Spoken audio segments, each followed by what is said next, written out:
अस्सलाम वालेकुम। एक बंदा फैसलाबाद से बिस्किट का डब्बा उठाए मुल्तान जाने के लिए टैक्सी में सवार हुआ।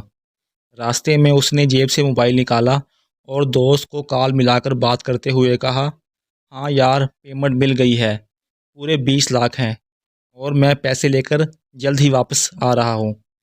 दूसरी तरफ से कुछ सुनने के बाद मज़ीद जवाब दिया कि नहीं नहीं, सारे 5-5 हज़ार के नोट हैं, पैसे मैंने एक बिस्किट के डब्बे में डाल रखे हैं, किसी को शक नहीं पड़ेगा, खैर होगी। मुल्तान पहुंचकर उसने टैक्सी वाले से एक दुकान पर यह कहकर रुकने को कहा कि मैं ज़रा सिगरेट और पानी की बोतल ले लूं, तुम 1 मिनट ठहरो, मैं अभी आया।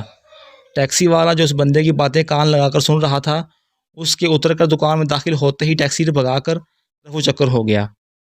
उस बंदे ने दुकान से पानी की एक बोतल ख़रीदी। दुकानदार को पैसे देते हुए पूछा, भाई आपके पास कोई बिस्किट का खाली डब्बा है? कल मैंने फैसलाबाद वापस जाना है।